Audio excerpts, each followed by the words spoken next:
నమస్తే KSR 25 news స్వాగతం సుస్వాగతం. తెలంగాణ సిద్ధాంతకర్త, తెలంగాణ ఉద్యమానికి ఊపిరి పోసిన మహనీయుడు ఆచార్య జయశంకర్ జయంతి సందర్భంగా నల్లగొండ మున్సిపల్ కార్యాలయం వద్ద వారి విగ్రహానికి తుంగతుర్తి మాజీ శాసనసభ్యులు గాదర్ కిషోర్ కుమార్ పూలమాల వేసి నివాళులర్పించారు.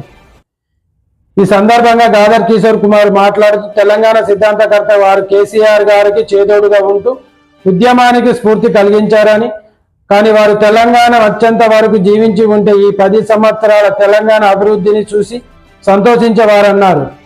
కాంగ్రెస్ 8 నెలల పరిపాలన చూసి చనిపోవాలని కోరుకునేవారన్నారు. గద్దర్ పైన దొంగ ప్రేమ చూపించారని, కాంగ్రెస్ పార్టీ 8 నెలలుగా అరాచక పాలన చేస్తుందని, ప్రశ్నించిన వారిని అక్రమ కేసుల్లో ఇబ్బంది పెడుతున్నారని, ప్రజలకు ఇచ్చిన వాగ్దానాలు నెరవేర్చకుండా ముఖ్యమంత్రి విదేశీ పర్యటన చేస్తున్నారని ఎద్దేవా చేశారు. ఈ కార్యక్రమంలో బీఆర్ఎస్ నాయకులు, కార్యకర్తలు, తదితరులు పాల్గొన్నారు. చూస్తూనే ఉండండి మరిన్ని అప్డేట్ కోసం కేఎస్ఆర్ 25 న్యూస్.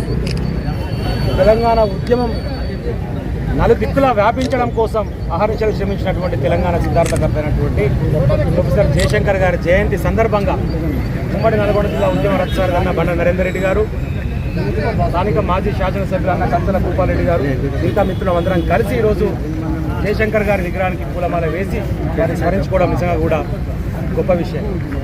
తెలంగాణ వచ్చే ముందే వారు చనిపోవడం అనేటువంటి కొంచెం బాధాకరమైన విషయమైనా జయశంకర్ గారు కనుక ఇప్పుడు ఈ 10 సంవత్సరాల అభివృద్ధి చూసి ఉంటే సంతోషించేవాడు. ఈ 8 నెలలకెళ్ళి జరుగుతున్నటువంటి ఈ ఆక్రందన చూసుంటే మళ్ళీ చచ్చిపోయేటువంటి పరిస్థితి ఉండేదని చెప్పి నేను గుర్తు చేస్తాను.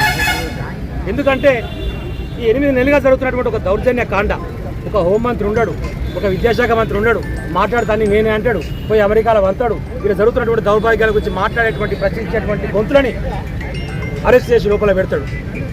ఇష్టమొచ్చాడు చేసినటువంటి ప్రభుత్వాన్ని ప్రశ్నించేటువంటి ఒక జయశంకర్ వారసులుగా, కేసీఆర్ గారి సైనికులుగా అందరికి అందుబాటులో ఉంటూ తెలంగాణ అభివృద్ధి కోసం ఇచ్చినటువంటి హామీలు నెరవేరే దిశగా అందరం కలిసికట్టుగా ప్రయాణం చేస్తాం.